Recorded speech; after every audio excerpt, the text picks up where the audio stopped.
What's up everyone? Hope you guys are doing great. I just wanted to make a brief video on the Minato One Shot story and just to say what a joy and pleasure it was reading this story. Anytime Kishimoto comes out with a project or he's writing something, you know that as an audience, he's gonna deliver and it's gonna be the best of the best. And you're gonna walk away feeling that time well spent, and you're gonna appreciate the story even more. And I think this story was no different. The theme all across the story was a theme of love and compassion. The story dived into Minato and Kushina's relationship. It wasn't so much Minato as a standalone character and diving into his backstory. It was more so what brought the two most important characters in Naruto's life, his mom and dad. They were important pieces to his life. Obviously without them, he wouldn't be there, obviously. But more importantly, the what they represented. Minato wants to create a jutsu because he wants to protect Kushina, especially her being a Jinchuriki. And during the time of the Shinobi Wars, Jinchurikis were on the front lines. And so I'm sure at some point, either Kushina was going to be sent to the front lines, or she was going to be prepared to be sent. And so Minato wants to use this jutsu that he's trying to create in order to protect her. And also on Kushina's side, she's dealing with themes of hate, loneliness, and hate, and just the whole, being an outsider. And Mito Uzumaki kind of hinted at, if you don't find love and find someone that you trust, it's gonna be very difficult. She had the first Hokage, as her husband, but also, as her protector and a friend.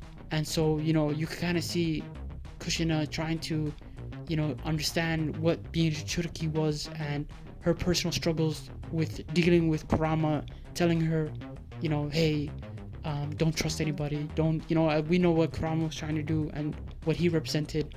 But I think all in all, the story, I think, was trying to, deal with themes of love, and that love conquers all, and that in the end, Minato was putting his life on the line to get Kushina to safety, and Kushina overcoming her struggles with Kurama trying to take over. The story was awesome. The art was great.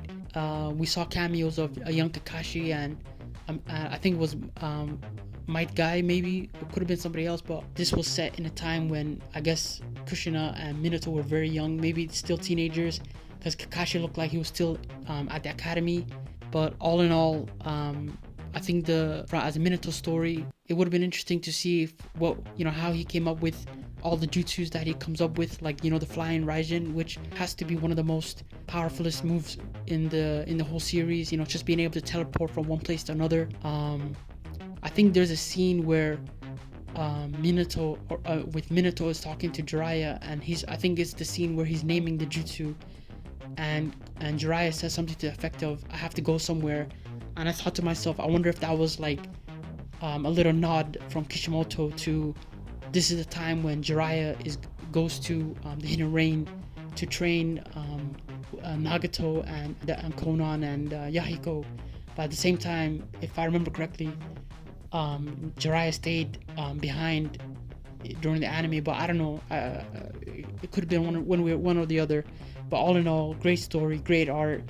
I can definitely see why Kishimoto is considered one of the greats, and he deserves it. He deserves that credit of being one of the great writers of, in our time. But I wonder what you guys think of the chapter or the story itself.